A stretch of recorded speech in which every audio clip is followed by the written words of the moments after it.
नमस्कार दोस्तों, आज मैं आ गया हूँ एक नई इंस्पिरेशनल वीडियो के साथ में, जहाँ पर हम बात करेंगे कैसे ब्राह्मण के बारे में। इसके बारे में हमारे भारतीय कवि कुछ इस प्रकार लिखते हैं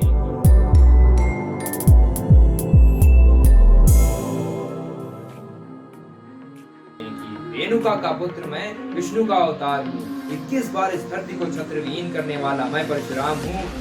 राम सी मर्यादा मैं, कृष्ण सा मैं ज्ञान हूँ। फिर शिव चाहूँ क्रोध में, युगो युगो में महान हूँ। ब्राह्मण का वर्ण मैं, कर्म से मैं क्षत्रिय हूँ। काल से बैग्रस्त आदीन जिसके मृत्यु हूँ। ब्राह्मणों का तेज मैं, शस्त्र शास्त्र में महान हूँ। भूतकाल से भविष्य तक के पहिए पर मैं विराजमान हूँ। ब्राह्मणों का घमंड मैं, हाँ मैं परशुराम।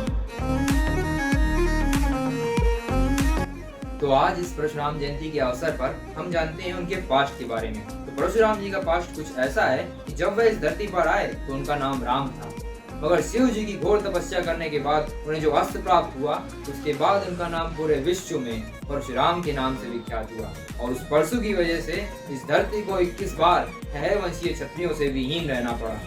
और उसके पीछे का कारण कुछ ऐसा है कि परशुराम जी के पिता जमदग्नि के पास एक अति सुंदर गाय थी, जो कि स्वयं इंद्र ने उन्हें गिफ्ट करी थी, जो कि उस समय के प्रतापी राजा कार्तिवीर्य अर्जुन, जिसको हम शास्त्र अर्जुन के नाम से भी जानते हैं, उनको वो गाय पसंद आ गई और वो उस गाय को चाहते थे, मगर जमदग्नि ने उन्हें देने से इनकार कर दिया।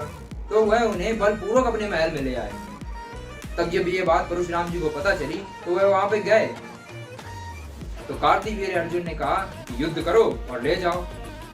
तो फिर क्या था, परशुराम जी ने उनके शास्त्रों हाथ काट दिए और उनका सर धड़ से अलग कर दिया और गाय को लेकर वापस आ गए। बात वहीं पे खत्म हो जाती, मगर कार्तिवीर्य अर्जुन के पुत्र उनसे प्रतिशोध लेना चाहते थे। और जैसा कि हमारे माता पिता कहते हैं कि बदले की भावना इंसान को बुरा बना देती है।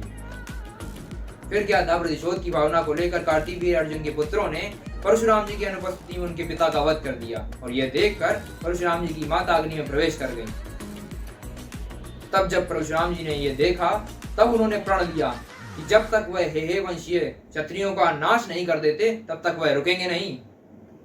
उन्होंने केवल अपने बारे में नहीं सोचा, अभी तो सारी मानव जाति के बारे में सोचा, क्योंकि ये अत्याचार खाली उन्हीं के साथ नहीं हो रहा था, बल्कि बहुत से लोगों के साथ में हो रहा था।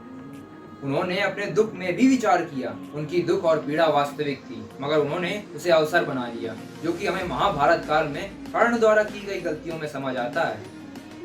क्योंकि कर्ण का दुख भी वास्तविक था, मगर उसने अपने दुख को सीमित रखा। उसने ये नहीं देखा कि समाज के साथ भी वही हो रहा है। उसने अपने दुख को प्रतिशोध में बदल दिया और सर्वश्रेष्ठ बनने की स्पर्धा में जुटा रहा। और फिर क्या था, हमारी धरती को एक कर्ण जैसे महान योद्धा को खो दिया।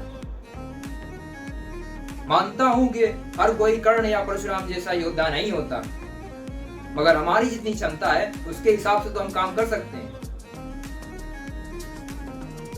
तो मैं आपको बता दूं, भगवान परशुराम आज भी हमारे बीच में जीवित हैं, क्योंकि कल्कि पुराण के अनुसार जब भगवान विष्णु आखिरी अवतार लेंगे, जिसको हम कल्कि अवतार भी कहते हैं, तो जब वह शिक्षा लेंगे तो उनके जो गुरु हैं, उनके रूप में परशुराम जी हमारे सामने आएंगे। इसी के साथ इस एपिसोड में यहाँ तक बने रहने के लिए आपका बहुत बहुत धन्यवाद। मिलते हैं नए एपिसोड में एक नए कैरेक्टर के साथ। तब तक के लिए जय श्री राम।